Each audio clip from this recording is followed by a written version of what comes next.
Okay, well, thanks for tuning in. And a couple of items have come up this week.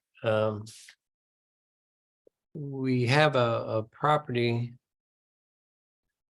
that, let's see, how can I say this? During the process, we listed it, and there was one buyer, and the buyer got some inspections, and turns out the piers underpinning a deck or something like this are like really bad. They're tilting and falling over, and probably not even supporting this deck that's jettisoned over the property.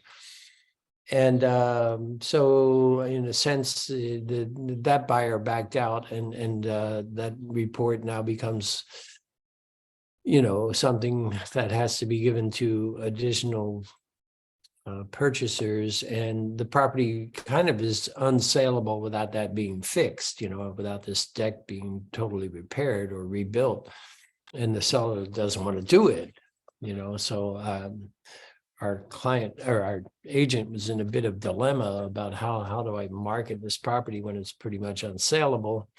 And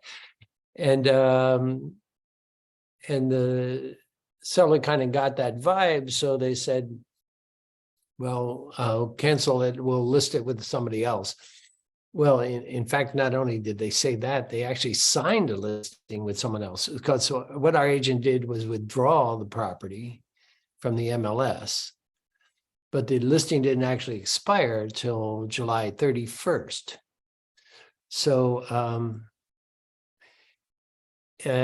what happened was, when some agent in San Francisco buys a service that notifies them of all expired or withdrawn listings, and they farm them. Okay. So they got notice of this, they sent off their standard letter, and the sellers all of a sudden decided, well, here's an agent who will sell our property. My agent is reluctant. So they actually signed a listing with this agent from San Francisco to sell this property in Lake County. So this is all going south very quickly, as you can see. And so the seller writes an email to our agent. It says this: Sally and Jim Jones are requesting a complete cancellation of such and such address in such and such town, California, listing dated March 31st, 2023. Thank you. Okay, so that's what we got. And we're more than willing to cancel the listing because of all these problems. However, the question became then, was this sufficient documentation for us to consider the listing canceled? And who wants to guess the answer? Heather's shaking her head no. So I guess no. Okay. We're the only one on the screen besides Sharon, and she didn't have any reaction. So yes, Heather, you're correct. That answer is no. We ran it by legal counsel, and legal counsel says, and as Curtis says in the chat, in writing only. Well, that was in writing. It was an email, and email communications are in writing, but it's a request. It was a request, and it's labeled a request. The seller hereby requests the cancellation. So it's a request for a cancellation. It's not a cancellation. So we're going to go look at why we need the cancellation form. Whoops, that's not what I wanted. Let's go back again.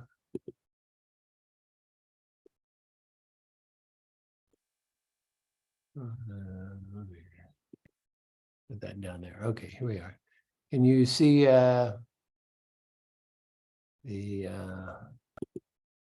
I've got the wildfire disaster advisory up there. Can you see that? Okay, yeah. I'm gonna go to another form, the cancellation form.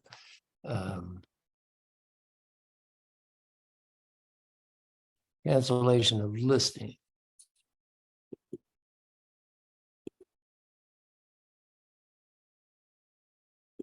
Okay, so you can see the cancellation of listing form here.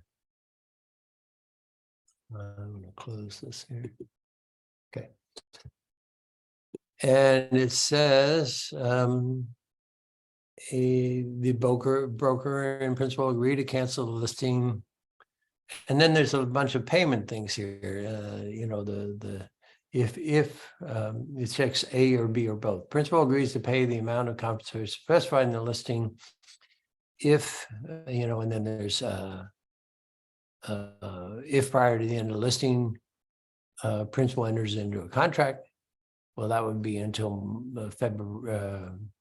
July 31st. We don't really care about that.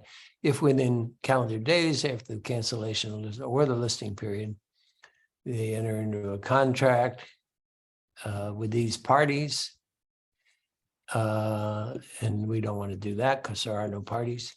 In the event of transaction specified in A or B, broker has no obligation to represent principal in such transaction. Compensation is payable, close of escrow. So we don't really want to check any of those in this case because we aren't expecting anything. So, and then 2 is another option, agrees to pay, and 3 is another option, agrees to pay. And then 4 is the one we check here. The principal owes no compensation to broker.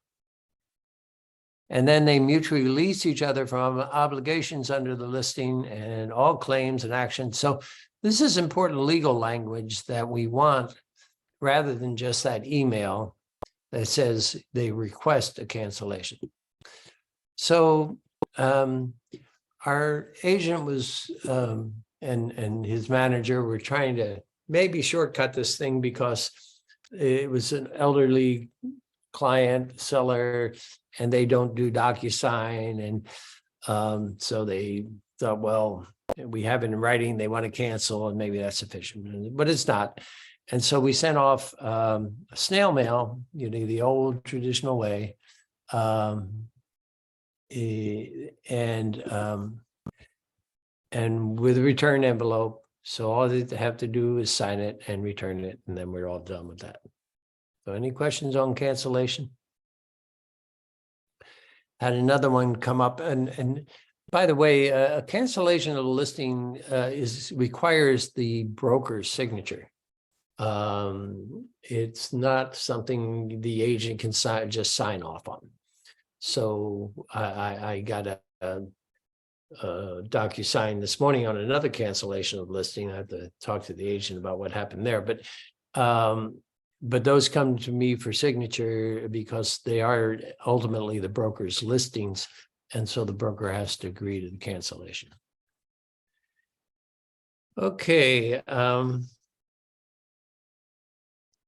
we had Gary, question. Yeah. So you're talking about the cancellation of the listing, and is that the same for a cancellation of a purchase agreement? Do all the cancellations have to be signed by the broker? Well, actually, the cancellation of a purchase agreement is not between the agent, the brokerage, and the principal. That's true. It is true. Yeah. Right. So the cancellation of a contract is between the buyer and the seller. Okay. So we don't need to sign off on those. Okay. Well, it's good to know about the listing since I didn't know that. Well, yeah, I hope you don't have any, but if you do,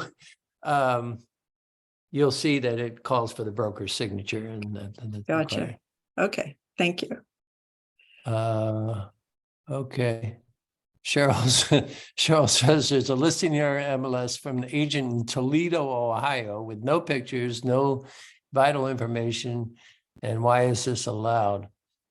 Well, if they aren't licensed to do business in California, it's not allowed. They might be living in Toledo, Ohio, and have a California license, which presumably is the only way they could join the MLS. Because you can't join the association, particularly in Lake County, where it's the MLS is owned by the association.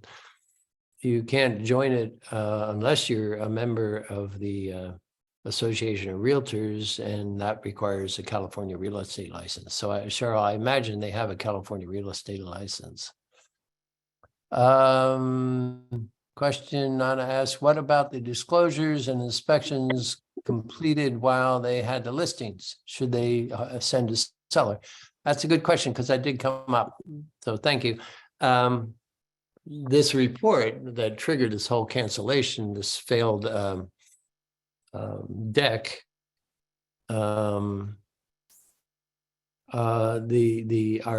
manager asked, should the agent send that to future buyers? Well, I said, well, we aren't going to know about any future buyers, and we wouldn't have any position to be sending off documents to future buyers because we aren't the listing agent anymore.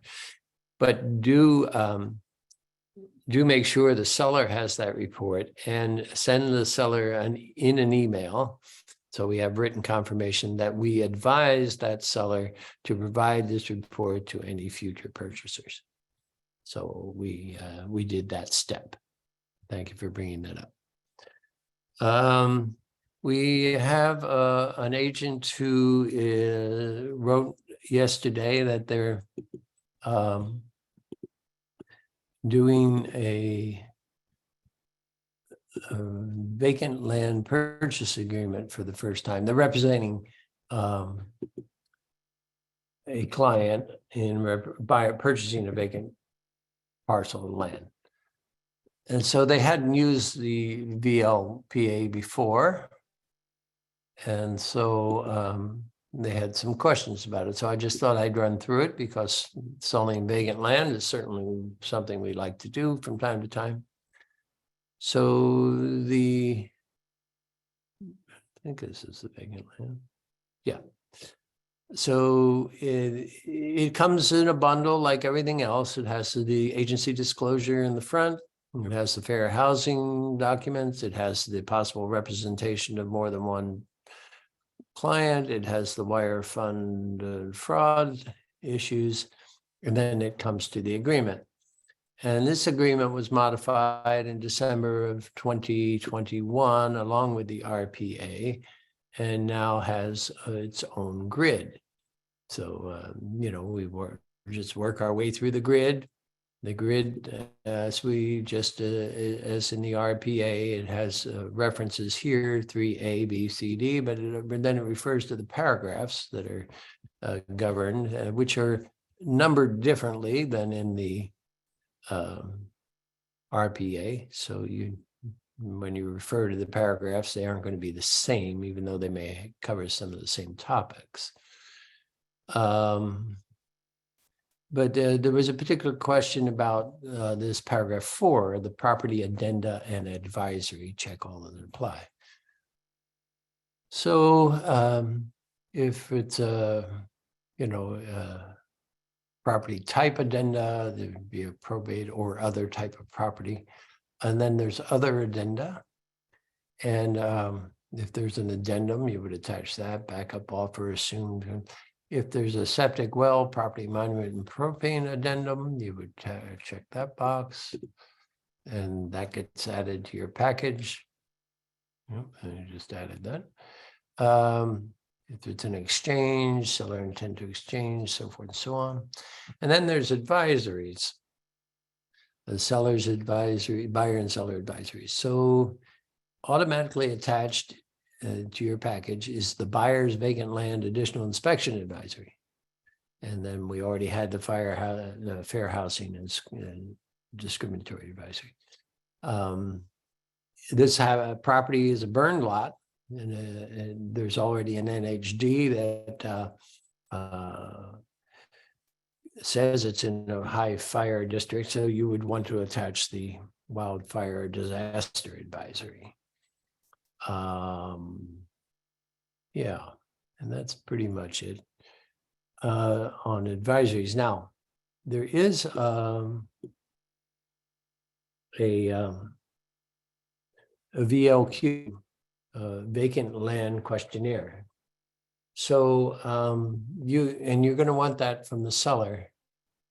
So I would put that down here, even though it's not an addenda, I would put it in, maybe under advisories. VLQ to be provided by seller. Now, unlike the TDS, it's not required. The TDS is required single family 1 to 4. A GDS is never required for vacant land. So they developed this vacant land questionnaire, but it's not a statutory thing. So you have to ask for it. And then the question became the buyer happens to be a neighbor of this lot, and they want to buy it to control the development on it. Frankly, they don't want any development on it, so they want to buy it and preserve their view shed, which is all well and good. So they don't really need much in the way of inspections because they live right next door to the property, right? But so the agent asks, should they have some inspections? Well, we always like the buyer to have inspections, and they're going to sign a buyer inspection advisory.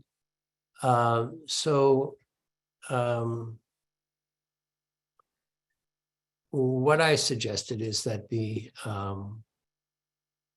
buyer have the same time frame in which they have to review the seller's documentation. So in that case, let's see, what is that? 7% time periods. So seller delivery of documents. And so the seller, the default I think is 3N. 3N, as I think the default is 3 days, and then the buyer's review of these documents is 3 days after receipt. So I said, why don't you just put in your grid? Up here, we got 3, and I think it was seller delivery documents 7 days. So why don't you just put in 7 days for the buyer to inspect? So what would the buyer inspect that they may not know about this property? Well, they're going to sell their house down the road sometime, and they would sell this lot. And maybe they should know some more things about it. They would go to the county or the city and pull the file, just review it, find out what the sewer hookup fees or costs are, or the water hookup fees. Just so they have some additional background on the property that they should know. So the BVLIA, so I was talking about the buyer vacant land investigation advisory is down below the VLPA here. And it just like the buyer's inspection advisory on a residential property, it talks about things that the buyer should do. So that's already attached, and that's important. So the last thing I have on my list, we covered last week, and I sent out in the email, but maybe you didn't see it, but we were talking about the water conservation document, and that it had no provision in it for the parties to decide who's going to pay. Let me go over here just a minute. Okay. This is covered in the broker risk management documents, and I did send them along. So let me share those. Where can I find those?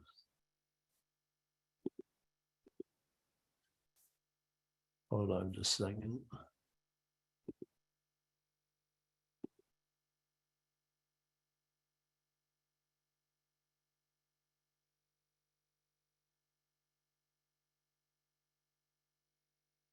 Okay, I can share that now. Sorry, I didn't have it on the screen.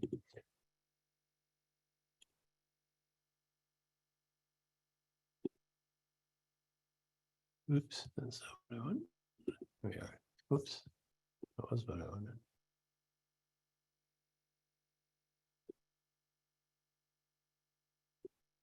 Okay. So there's this water conserving plumbing fixtures addendum. So if your buyer gets that notice about the water fixtures and says, well, geez, I want the seller to do that, that can be negotiated. So, and this is the form we would use. Now, this form is not in CAR at this point. This is a broker risk management form. So if you get that circumstance, you can go on the broker risk management website and find it, or you can ask me or your manager to get it for you, or your TC. They'll have access to it as well. So that's the form that solves that question about who's going to pay for this if it's decided that one party or the other is going to be responsible. Okay. And then finally, I wanted to show you the broker risk management, take you through this one more time. I know I've done this in the past and you should make notes about it, but this is the broker risk management website, brokerriskmanagement.com. This is where you log in, and our login is BHGWCG, and the password is capital BONITA, Bonita. And then you logged in. And so you can go to the weekly practice tips here, and or over here, client resources, there's a drop down that says manager training modules. And that's the one we want to go to. Oh, it's not clicking through. Oh, there it is. And here is the most recent webinar, I think.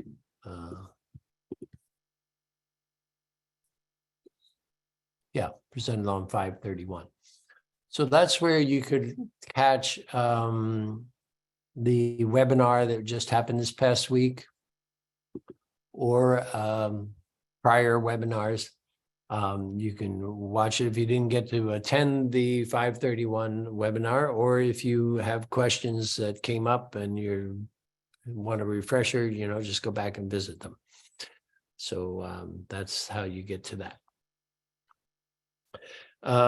You may have on your calendar, because it was announced sometime in the past, that we were going to have a legal update on June 5th. That 5/31, the one we had this week on May 31st, took the place of the June 5th one. So check your calendar and cross that out. You're free. Your morning on June 5th is free for you to go get some business and not watch the legal update. Okay. Yeah, so that's all I've got, unless there's any questions. All right, we'll turn it over to Heather, who's going to do DigiSign training. There you are. And yeah, carry on, Heather. All right. Hello, everyone. Hope you guys are all doing well.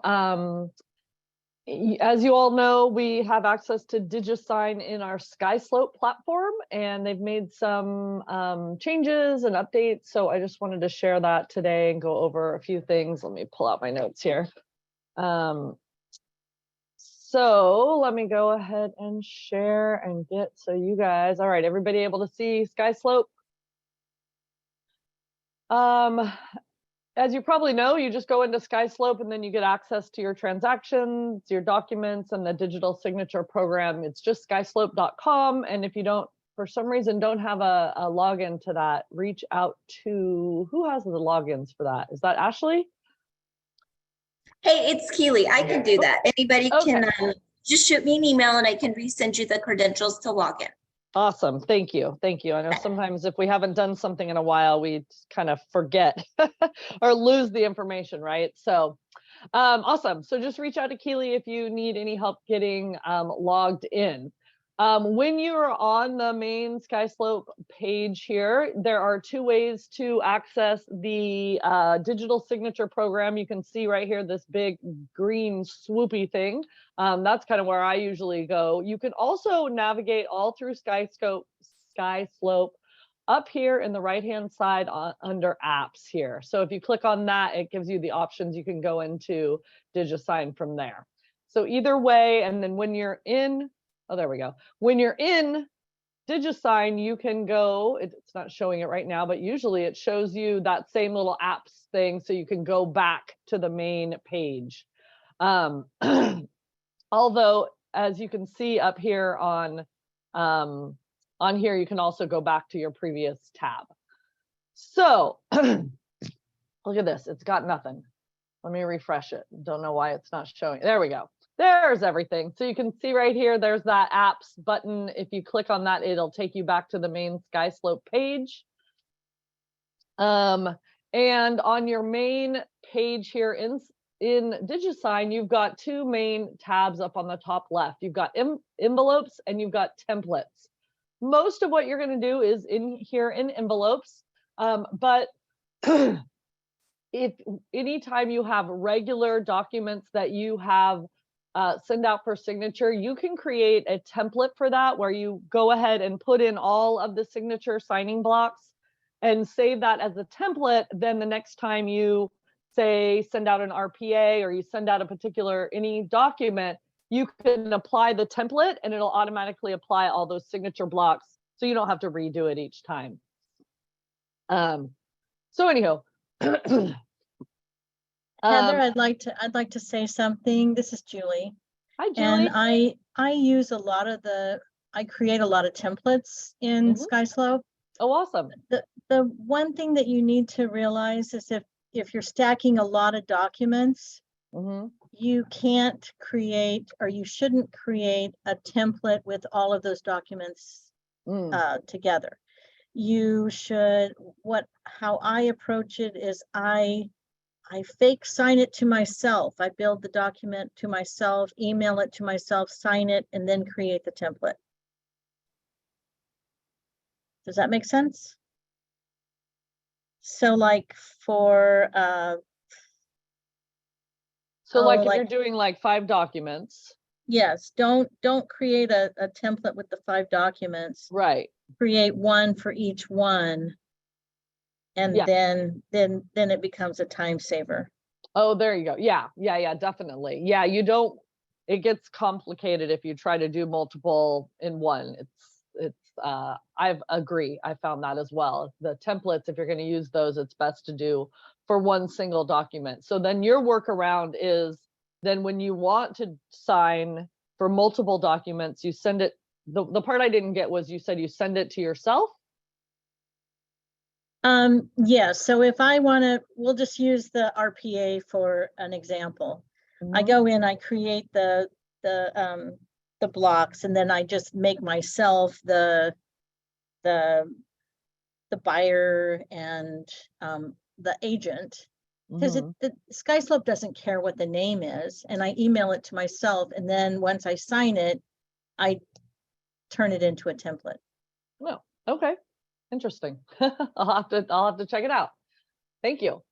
Another good thing to know about templates is that we can share templates amongst ourselves. And so I thought it might be interesting to see if maybe Katie or one of the TCs would, if they already have any templates that they could share with us for those, simple, straightforward documents. That's something good to know.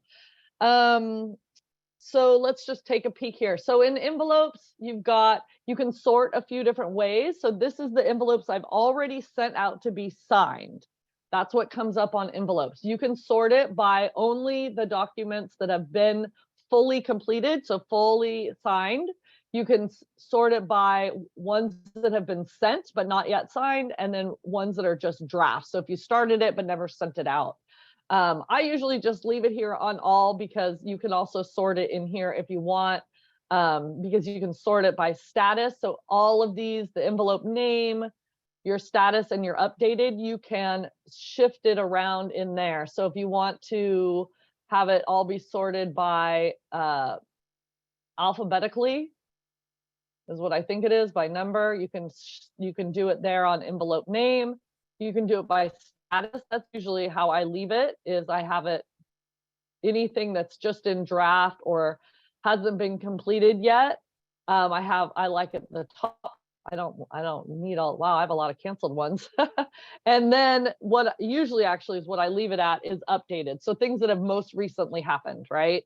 So the most recent that, something was sent out and signed by one person. So that's where I often leave it. But if you ever want to just see what all your canceled ones are, like what I'm really realizing now, I'm going to go in and just delete all my canceled ones because there's no reason for me to keep those.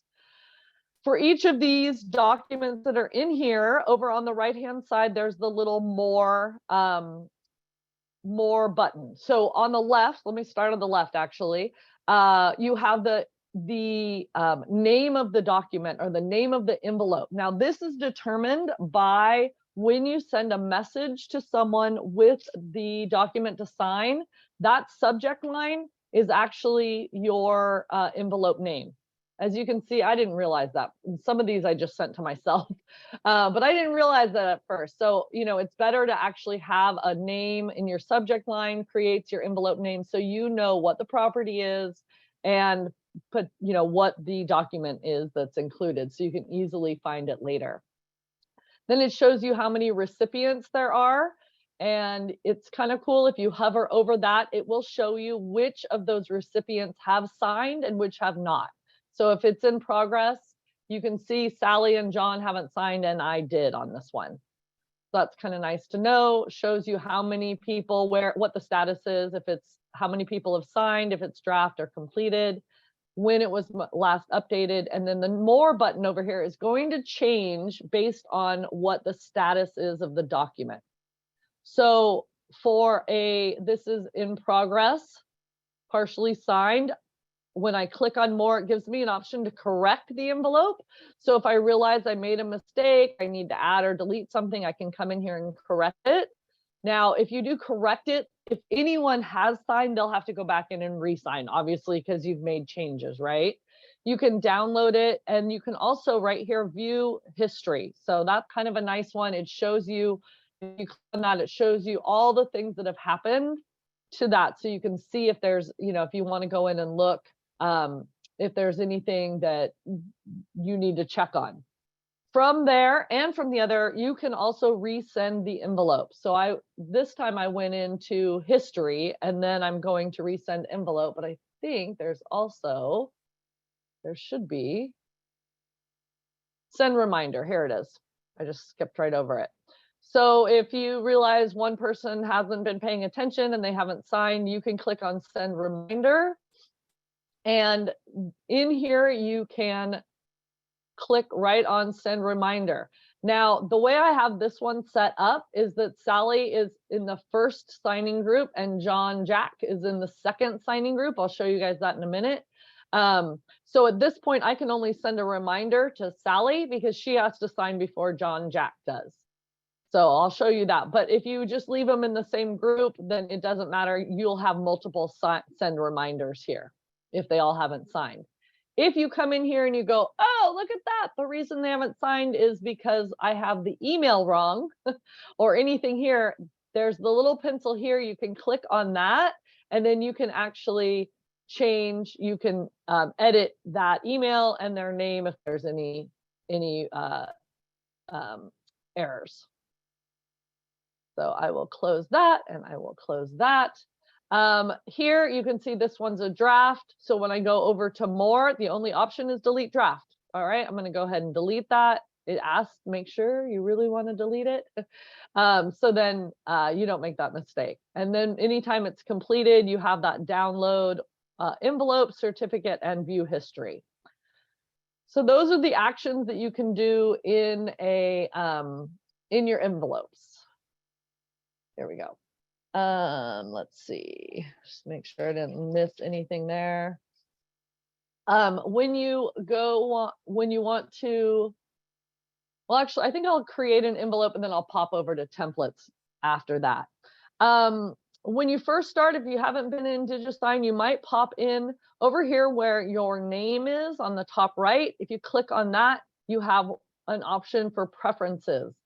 Click on preferences and you're going to have a couple of things that you can choose from that automates things for you a little bit.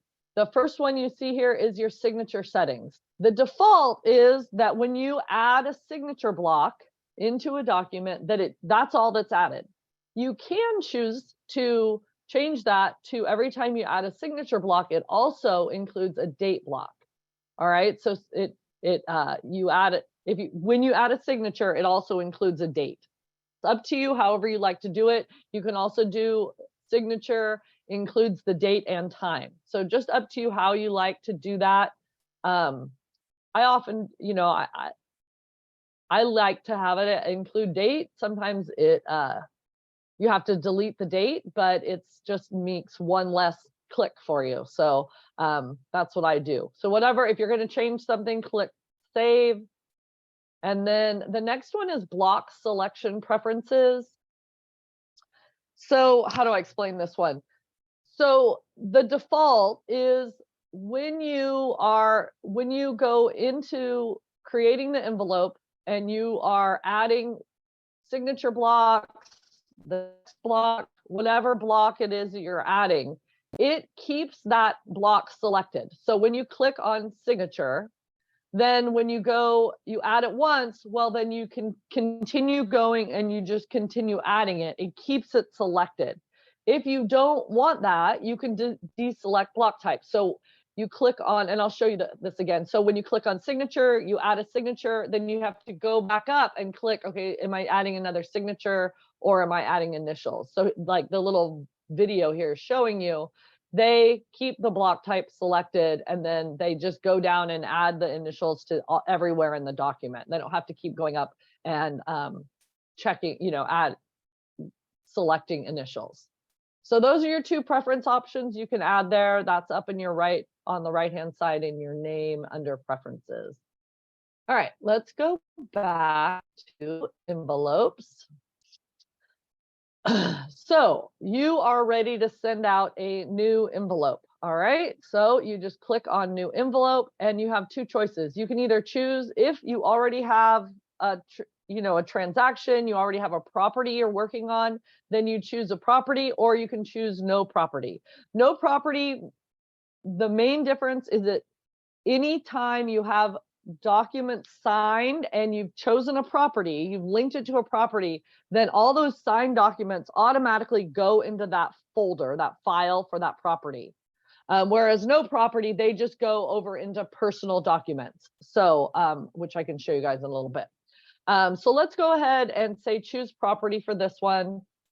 If you haven't come in to DigiSign lately, when you first go in, all these little blue boxes are going to pop up to kind of orient you to the program right now. So you just, once you've seen it, you click next. And what you would do is you would type in a property. I don't think I'm going to actually do a property because I don't want anything to end up going into one of my actual properties. But you would just start typing in and then it would pop up and next. I don't know why so it's not coming up anyways. Probably closed. So anyways, we will just do it, continue without property. All right, so you have a few options here. You are going to upload a document. So I'm going to upload square footage. This is the one I always like to work on, the square footage and lot size advisory. So you have to upload that into the envelope. You can upload multiple documents, whatever you need. It's just going to take it a minute here.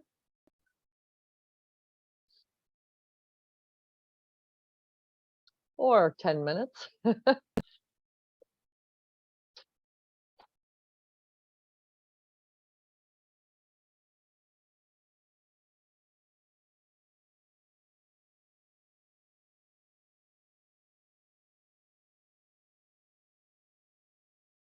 Wow, it's really slow.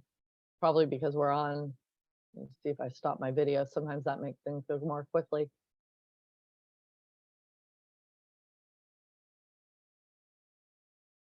I should have just gone into that draft one I did earlier. So we wouldn't all be patiently waiting.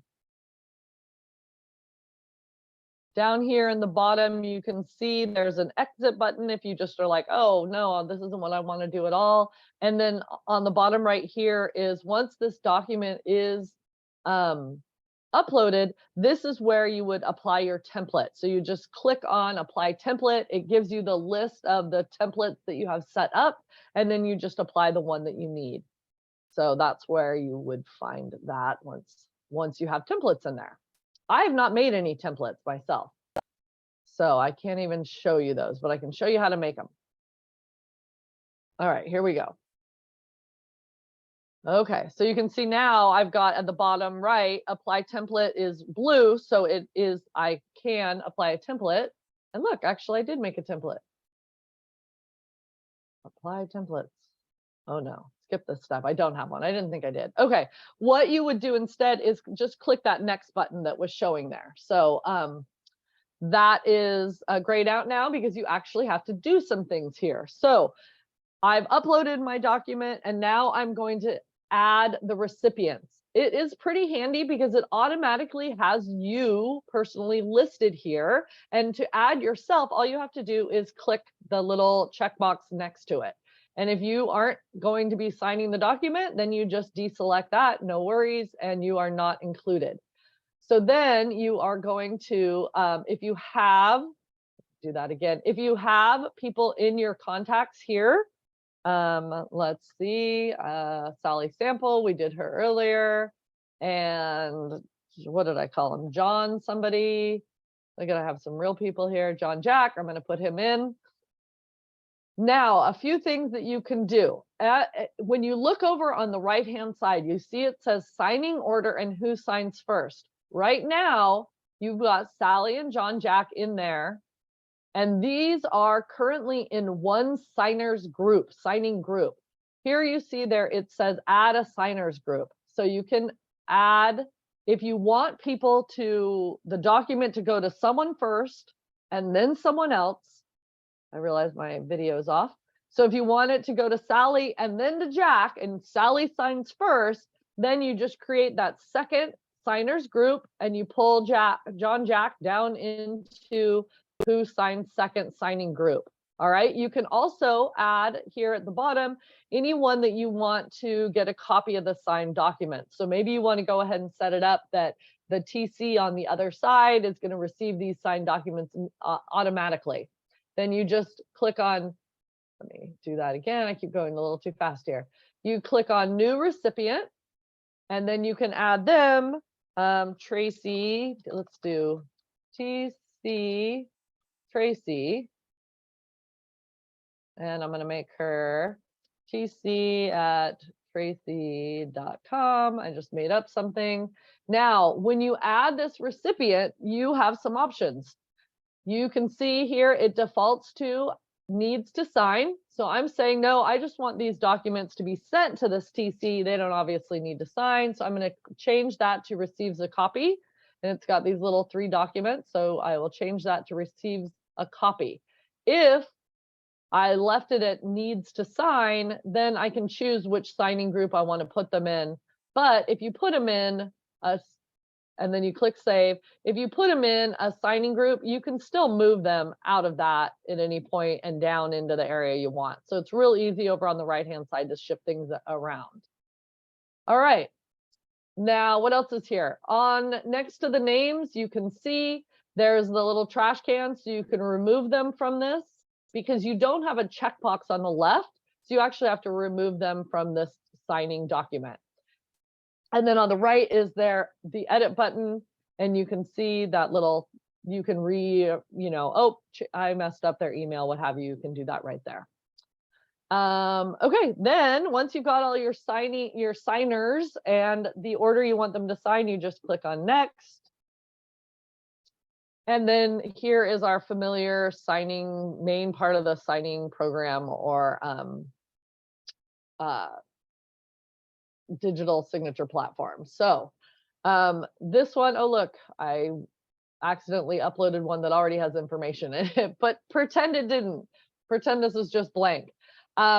So as we were talking, just to orient you here, up on the top left is the current signer. So you can change that. Okay, now I want to start with John Jack. You just click up there, and then when you add, so say for instance, you add that signature, I'm just going to put it here so you can see it. It is that orange, and it shows that it's Sally Sample signing, and you see how I added it so that the date automatically goes on there. All right, you can right here change, oh, whoops, I didn't mean for it to be Sally here, I want it to be John, and you can shift that over. Interesting. Look, I have to do it on both though, so it doesn't automatically change both. You can here, if you do it the way I just did, you can move that date to a different location. So it doesn't have to be, it pops up right next to it, but it's pretty handy. Then you can just move it over to where you need it. You can also click on it on the signature, get it, make sure it's highlighted like this, and hit delete to remove anything that you accidentally put on there. Again, it shows you on the left side, it shows you all the documents you have, it shows you what the signing order is, and then here on the bottom is where you can change your outgoing email. You can click here to edit the outgoing, the email, like the cover email that goes with it, or you can do it when you actually click send. I'll show you. All right, so on the top are your options for signing blocks. So you've got obviously clicked, you obviously have signature. And as you can see, the way I set up my preference, it automatically is going to stay selected here. So every time I add one, it's going to be a signature until I change it. The next one is your initials. So you just select that, and then you can add your initials wherever you want those to be. The next one is full name. So it's going to type out the signer's name. Next is adding in date. And if you need the time, that's right there. That actually does date and time, as you can see here. Checkbox. Checkbox has some cool things. Let me scroll this up a little, give us just some space to work here. Checkbox, you can actually add multiple checkboxes. Now let me see if I can remember how to do this.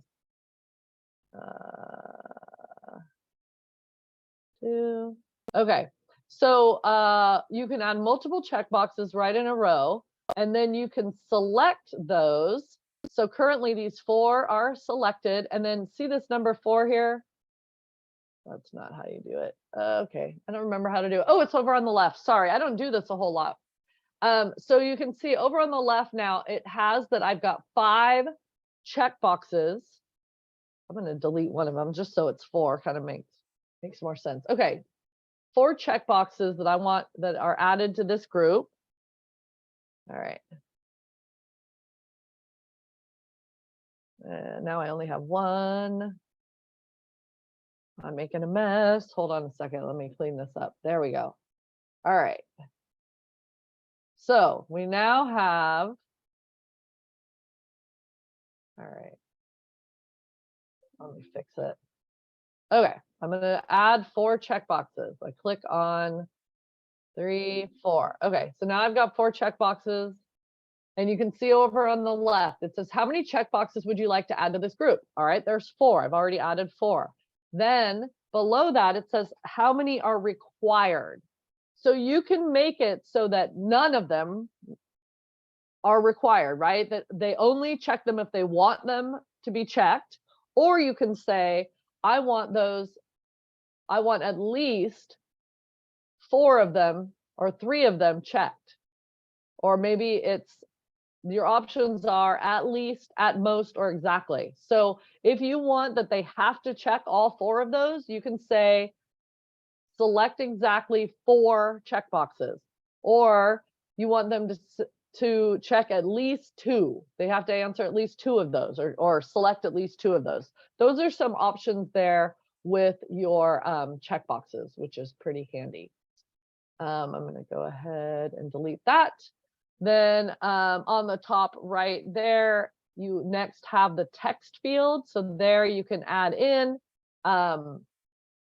whatever info you need.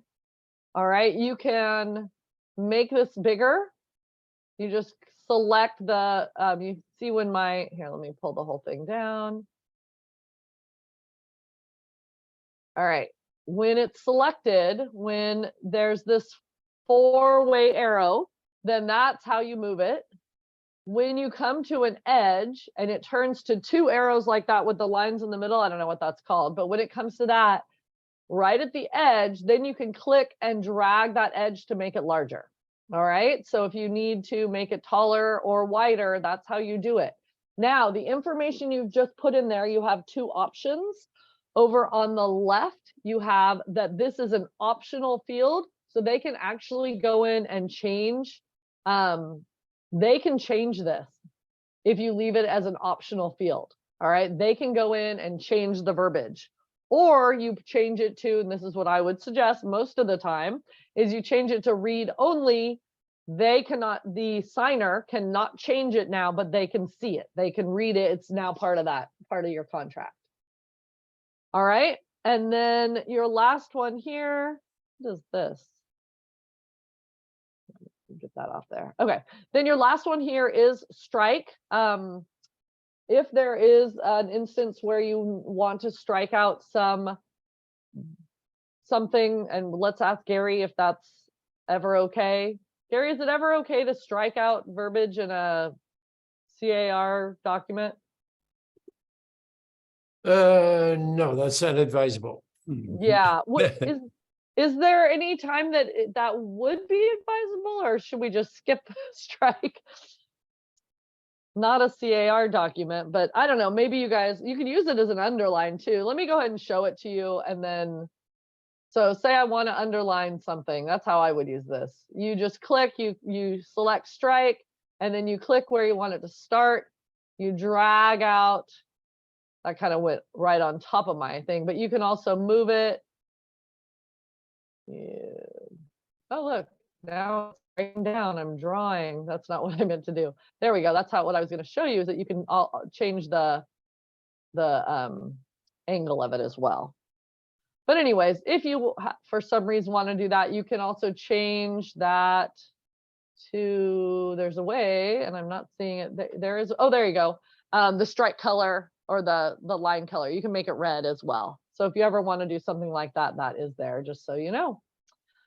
Let me move you guys.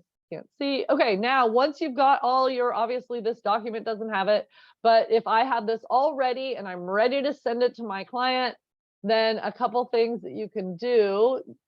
You can just, what I usually do is I just, right here on the bottom right, I click send, and then it gives me the email that I'm going to send to my clients. The subject line defaults to, you have documents to sign. I definitely recommend adding in a property address and maybe a note about what the documents are, or at least something to your client and yourself, so you know what's in this envelope. And then here you're going to write your email message to your client. I always say, please make sure to read, review, and sign. Let me know if you have any questions. So whatever it is that you're going to do here, you can just write up sample sign envelope. And you send for signatures. And you see here, now I was not one of the signers on this program, so now you can see it just says I'm done. If I had been one of the signers on that document, then I would be, it would ask if I want to go ahead and sign right here. So that's a nice option that you have. You can also always come to, look at that, it's all a party here. You can always come in and sign it here. So let's see. So here I already signed, but that would be an option that over here on more, it would say sign if I hadn't already done it. So that is the envelopes. setting up a template is pretty much exactly the same thing, except you're creating you go to new template, and then you're creating that template. You bring in the document and you do exactly what we just did, but you save it as a template with a name that makes sense. Over here on the top left is your what you want to name it. So if it's the RPA template or whatever template it is, and then you can add in your roles, your buyer and your seller. And then once you, so like if you put in seller, then when you apply this template and your recipient is labeled as a seller, then their name will automatically go into those signing blocks. So otherwise it's pretty much straightforward. You just upload it and add in the signing blocks just as the other piece. And then you click save and next, and then save, and you're all set. It's already almost noon. Any questions? It was kind of a lot. That was a lot. Thank you. Thank you. We'll go back and look at that again. Yeah. Heather, I had a question. Yeah. I had a residential purchase agreement that I had received, and I put it into DigiSign and sent it to the two sellers. The one seller signed it and the other seller never received it. So I sent it a couple of different ways and it never worked. And I decided, well, I needed to find a new email address for that seller, which I did. But I was unable to change the seller recipient email address. And I know you just kind of went over that, but so I went in and I went under sent, pulled it up and tried to change the email address, and I just could not find a place to do it. Okay, so let me just show you here real quick. So here's a list of all the envelopes. And you see here are the recipients that haven't signed yet. You should be able to click on, let me just show you. Let me go back to that. Sorry, sometimes I forget and I go fast before I explain it. All right, so right here, you see the three. You hover over these people. There's 3 people that are set to sign. And if I know John Jack hasn't gotten this yet, I'm going to click on him. And eventually it's going to bring up his information. I don't know why it's not. Oh, that just was showing me. That's not what it should have been. Okay. All right. So we'll go at it a different way. So over on the right under more. Can you go into it and sent?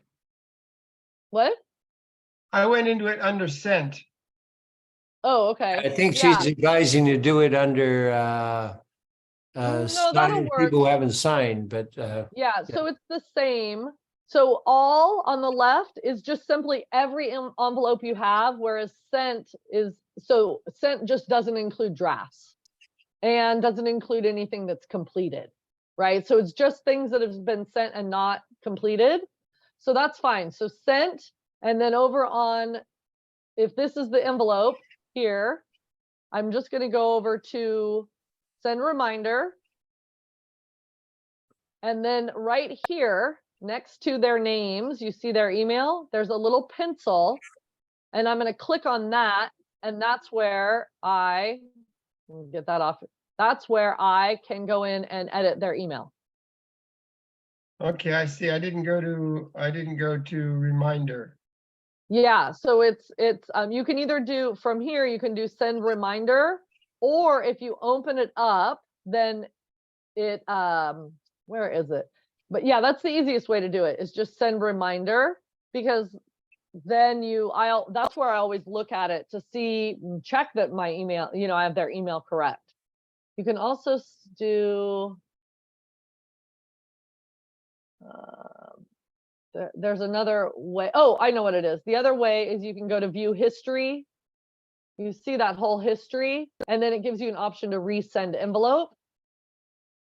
So this is under view history, and then it gives you that same little pop-up where you can edit their email. Okay, thanks. I guess I was reluctant to go to resend. Yep. Yeah, no, the resend's fine because it just sends it's like a reminder, right? You don't want to do correct envelope. If you do correct envelope, you only use correct envelope if you're going to change something like in the documents. But if you send it corrected, then everybody has to re-sign. Whereas if you just resend, then only people who haven't signed have to re-sign or have to sign. Yeah, that's where I got lost. So thank you. Yeah, you bet. You bet. All right. I will Good stop question. sharing. Yeah, absolutely. Because that's the biggest reason I think people don't get our stuff, right? We mistype or what have you, their email. Great. Well, thank you, Heather. That's a good comprehensive DigiSign training, and we'll make sure everybody gets that on the recording. Any questions before we sign off for the week? Any training announcements you want to make, Heather? I'm going to be doing a Moxie training in Sonoma on the 20th. I believe at Okay. 11, I think. I'm going to send out an email today. And otherwise, we'll just be doing the contract trainings on Fridays, every Friday this month. And looking in the next few months to start the foundations training again when we've got a group of people that want to do it. Great. Great. Thank you, everyone. Thank you. And have a great weekend and a week ahead. We will plan on contract and tech training next week at this time, and we'll see you then. All right. Bye, everybody. Bye, everybody.